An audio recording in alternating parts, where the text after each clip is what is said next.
साहब साहब आपकी तरफ आऊंगी, जिस तरह से दिल साहब भी बता रहे हैं, लेकिन ऐसे में नवाज शरीफ साहब ने तो सबको एक साथ इकट्ठा चलने की जो उन्होंने तजवीज़ पेश की है, और ख़बर ये भी है, इतलात ये भी आ रही हैं कि राना सनाउल्लाह साहब को टास्क सौंपा गया है महमूद अचकज़ई साहब से बराह रास्त, लेकिन पसे पर्दा जो है मुज़ाकरात की पेशकश के लिए। क्या देखते हैं अगर ये मुज़ाकरात कामयाब हो जाते हैं, और क्या लगते हैं कि आप इमरान खान साहब जो हैं वो इसको तस्लीम कर लेंगे, और ख़ासतौर पर जो वोटर्स हैं वो इस चीज़ को तस्लीम करेंगे?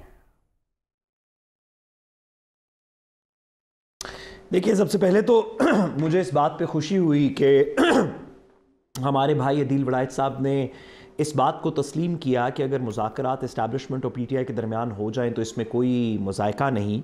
अब या ये हो सकते हैं या इनकी नवीद बाकी है, या इस तरह की बातें आगे बढ़नी चाहिए, या इसी तरह बातें आगे बढ़ती हैं। क्योंकि माजी में कम से कम इसी प्लेटफॉर्म पे मैं ये कहता रहा, और मेरा आज भी यही ख्याल है कि पाकिस्तान की रियासत एक बहुत बड़ी, एक बहुत मैच्योर रियासत है। पाकिस्तान की रियासत एक ऐसी रियासत है जिसने पश्तून तहफ़्फ़ुज़ मूवमेंट से लेके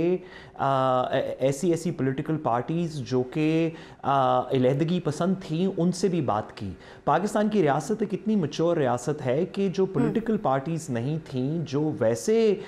सेपरेटिस्ट लोग थे, अलहदगी पसंद लोग थे, अगर उनमें से भी कोई कौमी धारे के अंदर आने को तैयार है तो पाकिस्तान की रियासत ने अपना दिल बड़ा करके माजी में उनसे भी बात की।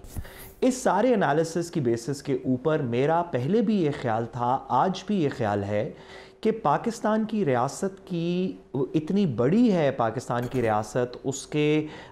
अंदर इतनी वसअत है लोगों से बात करने की, इस मुल्क को आगे लेके जाने की, कि हर वक्त कोई ना कोई कहीं ना कहीं मुज़ाकरात के लिए हमेशा अवेलेबल होता है, या हमेशा उस दरवाज़े को ओपन रखता है। ख्वाह वो माजी की नून लीग हो जिसके साथ एक ज़माने में लगता था कि मुज़ाकरात नहीं हो सकते, या आज की पीटीआई हो, या उससे पहले की पीपल्स पार्टी हो 80s और 80s की, तो पाकिस्तान की रियासत के अंदर इस बात की वसअत है। अब दूसरा सवाल जो आपने पूछा, और ये बड़ी खुशाइन बात है कि पाकिस्तान की लार्जेस्ट पॉलिटिकल पार्टी का इस तरह की कोई बातचीत के साथ हमारे मसाइल का हल हो, और इन मसाइल को सड़कों के ऊपर, गलियों चौराहों के ऊपर ना लेके आया जाए। आपका जो दूसरा सवाल है ये थोड़ा सा मुख्तलिफ है कि क्या गवर्नमेंट के साथ पीटीआई की इंगेजमेंट हो सकती है, नहीं हो सकती। ये बड़ी मुख्तलिफ बात है कि क्या स्टेट के साथ, रियासत के साथ इंगेजमेंट हो सकती है, नहीं हो सकती, वर्सेस कि क्या नवाज शरीफ और जरदारी साहब के साथ इंगेजमेंट हो सकती है, नहीं हो सकती। मेरे ख्याल में पाकिस्तान तहरीक इंसाफ के जो सपोर्टर्स हैं वो रियासत के साथ इंगेजमेंट को तो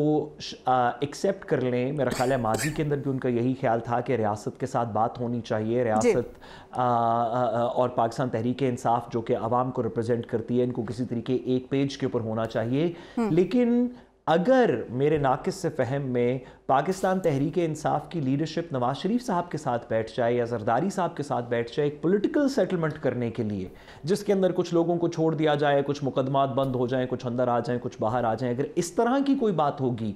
तो वो कोई भी लीडर हो, इंक्लूडिंग, मैं केयरफुली कहूँ, इंक्लूडिंग इमरान खान साहब, अगर वो भी इस बात पे राज़ी हो जाएं तो मेरा नहीं ख्याल कि जो पीटीआई की लार्जर बेस है वो सब इस बात पे राज़ी होंगे। लोगों ने इस स्ट्रगल के अंदर जाने दी हैं, लोगों की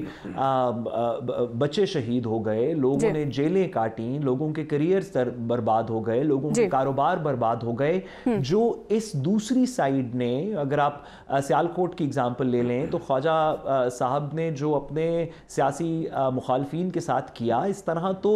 किसी मुआशरे के अंदर नहीं होता। तो क्या वो तमाम लोग जिनके साथ वो बर्बरियत हुई, क्या वो ख्वाजा साहब के साथ बैठने पे